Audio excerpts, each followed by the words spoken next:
www.congofrance.com.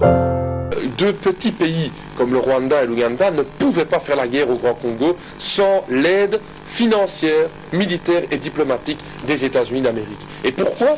Parce que les Américains trouvaient que le rang d'Idriss Kabila gênait et qu'il fallait le de la carte et mettre un régime qui était beaucoup plus docile à Laurent Kabila. Je crois qu'aujourd'hui, je vois que les autorités congolaises maintiennent cette orientation de vouloir un développement économique sud-sud aux dépens de grandes pressions diplomatiques. Et je crois qu'on doit maintenir fermement cette orientation d'un développement économique sud-sud avec beaucoup moins de conditions politiques. Vous savez, quand les puissances occidentales viennent prêter de l'argent à un pays tiers-monde, qu'est-ce qu'ils disent? Ils ne disent pas, tiens, prends l'argent, remboursement les intérêts, dans 5 ans on se retrouve. Non, non.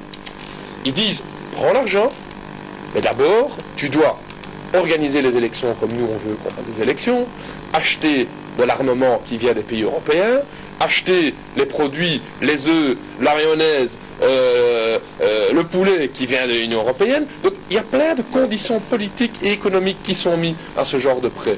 Moi je constate aujourd'hui que les pays du Sud, qui ont plus de capitaux, disent, nous, on fait du troc, on est fair play, nous on a besoin de cuivre, on a besoin de cobalt, et en échange, on vous construit des hôpitaux, des routes, etc. Et là je crois qu'il y a au niveau de l'ensemble de l'Afrique une dynamique intéressante. Je crois que déjà l'Occident est en train de préparer une nouvelle guerre, et je vais le dire clairement, je pense que les États-Unis d'Amérique, leur but stratégique, c'est quoi? C'est de contrôler la Chine.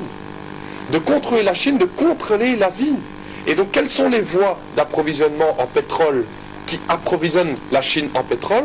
Vous allez voir qu'on passe par l'Afghanistan. Tiens, juste un endroit où les Américains font la guerre. Donc, les Chinois avaient des contrats avec la Libye. Tiens, justement où les Américains font la guerre. Donc, on voit que les Américains sont en train de construire des bases pour encercler la Chine. Pourquoi? Parce que les Américains, je vais vous le dire, ne supportent pas que des pays deviennent plus forts qu'eux. Et vous savez pourquoi? Parce que les Américains, ils dépendent du dollar. Ici, à Kinshasa, c'est le dollar qui est une monnaie réelle. Or, le dollar, les Américains, ils sont en faillite. Les États-Unis d'Amérique sont en faillite. Ils ont des dettes qu'ils ne savent plus rembourser. Quand vous et moi, nous sommes en faillite, qu'est-ce qui se passe? Plus personne ne nous prête de l'argent. Eh bien, les Américains, il y a plein de grandes institutions qui leur prêtent de l'argent parce que le dollar est roi. Le jour où d'autres monnaies viennent remplacer le dollar, qu'est-ce qui va se passer? Les États-Unis d'Amérique vont s'écrouler comme un vulgaire château de cartes. Pourquoi est-ce que les Occidentaux vont se plaindre auprès des autorités congolaises d'avoir signé des contrats chinois alors qu'il y a encore des milliers de kilomètres de routes à construire? Si les Chinois construisent quelques milliers de kilomètres de routes, que les Belges, que les Américains en construisent aussi. Non, ce qu'ils veulent, les Américains, ce que veulent les Européens, c'est casser les contrats chinois. Donc c'est une guerre, c'est une guerre. En eux-mêmes. Ça peut paraître très paradoxal de la part d'un Belge, mais je sais ce que mon pays est venu faire ici au Congo, et c'était sûrement pas que du bien. Je sais ce que les États-Unis viennent faire ici au Congo, c'est sûrement pas que du bien. Ce genre de pays ne pense qu'à une seule chose, c'est comment mettre de l'argent dans leur poche. Moi je constate aujourd'hui qu'il y a des pays autres, comme la Chine, qui disent, nous, on pense à la Chine, mais nous on veut faire des accords fair play avec vous. On fait du pas par le Fonds monétaire international, la Banque mondiale, dont le seul but c'est de se mettre de l'argent dans les poches. Les Chinois disent, nous, on travaille votre cuivre, et en échange, on construit des routes, des hôpitaux, des écoles. Il suffit de se promener à Kinshasa aujourd'hui pour voir que c'est vrai. Qu'est-ce qu'ils ont fait les Belges ici? Les Belges, ces 30 dernières années, ils ont fait quoi? Ils n'ont plus rien fait. Les Américains, qu'est-ce qu'ils ont fait? Ils n'ont plus rien fait. Les Chinois, ils parlent pas, mais ils font. Ils travaillent. Ils travaillent. Revenons un peu sur l'Europe. L'Europe est en crise. On a vu que dans l'histoire, quand il y a la crise, on fait toujours la guerre. Aujourd'hui, beaucoup de pays du tiers-monde, en dehors de l'Afrique, se sont dotés des armées pour éviter qu'on vienne faire la guerre. Il n'y a que l'Afrique qui est restée le seul continent où on peut venir encore faire une promenade de santé. Est-ce que vous ne trouvez pas qu'aujourd'hui, avec cette crise, tous les bandits, tous les capitalistes prédateurs qui sont en Europe, ils risquent de venir encore en Afrique, piller, peut-être avec la complicité des Africains? Si les Africains ne sont pas complices, peut-être d'imposer une nouvelle néocolonialisation. Si, je crois que manifestement, vous avez tout à fait raison. On voit qu'on a une opération d'une réorganisation, comme vous dites bien, dans l'ensemble. Et surtout, et ça c'est plus inquiétant, que les pays qui n'acceptent pas ce type d'intervention occidentale sont sanctionnés, sont mis au banc de la communauté internationale. Je reviens, je crois que le Congo a été un bon exemple en la matière.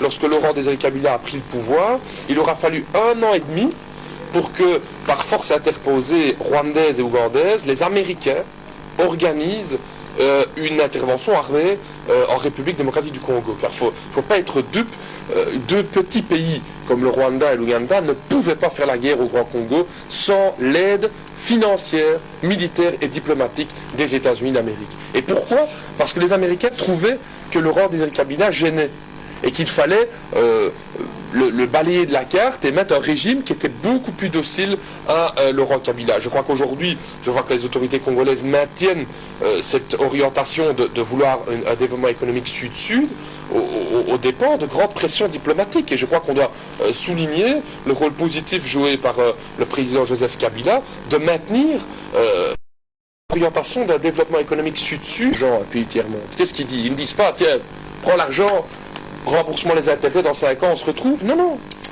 Ils disent, prends l'argent, mais d'abord, tu dois organiser les élections comme nous on veut qu'on fasse des élections, acheter de l'armement qui vient des pays européens, acheter les produits, les œufs, la mayonnaise, le poulet qui vient de l'Union européenne. Donc il y a plein de conditions politiques et économiques qui sont mises à ce genre de prêt. Moi je constate aujourd'hui que les pays du Sud, qui ont plus de capitaux, disent, nous, on fait du troc, on est fair play, nous on a besoin de cuivre, on a besoin de cobalt, et en échange, on vous construit des hôpitaux, des routes, etc. Et là, je crois qu'il y a au niveau de l'ensemble de l'Afrique une dynamique intéressante. Je crois que déjà l'Occident est en train de préparer une nouvelle guerre, et je vais le dire clairement, je pense que les États-Unis d'Amérique, leur but stratégique, c'est quoi? C'est de contrôler la Chine. De contrôler la Chine, de contrôler l'Asie. Et donc, quels sont les approvisionnements en pétrole qui approvisionnent la Chine en pétrole? Vous allez voir qu'on passe par l'Afghanistan. Tiens, juste un endroit où les Américains font la guerre. Donc, les Chinois avaient des contrats avec la Libye. Tiens, justement où les Américains font la guerre. Donc on voit que les Américains sont en train de construire des bases pour encercler la Chine. Pourquoi? Parce que les Américains, je vais vous le dire, ne supportent pas que des pays deviennent plus forts qu'eux. Et vous savez pourquoi? Parce que les Américains, ils dépendent du dollar. Ici, à Kinshasa, c'est le dollar qui est une monnaie reine. Or, le dollar, les Américains, ils sont en faillite. Les États-Unis d'Amérique sont en faillite. Ils ont des dettes qu'ils ne savent plus rembourser. Quand vous et moi, nous sommes en faillite, qu'est-ce qui se passe? Plus personne ne nous prête de l'argent. Eh bien, les Américains, il y a plein de grandes institutions qui leur prêtent de l'argent parce que le dollar est roi. Le jour où d'autres monnaies viennent remplacer le dollar, qu'est-ce qui va se passer? Les États-Unis d'Amérique vont s'écrouler comme un vulgaire château de cartes. Pourquoi est-ce que les Occidentaux se plaindre auprès des autorités congolaises d'avoir signé des contrats chinois alors qu'il y a encore des milliers de kilomètres de routes à construire? Si les Chinois construisent quelques milliers de kilomètres de routes, que les Belges, que les Américains en construisent aussi. Non, ce qu'ils veulent, les Américains, ce que veulent les Européens, c'est casser les contrats chinois.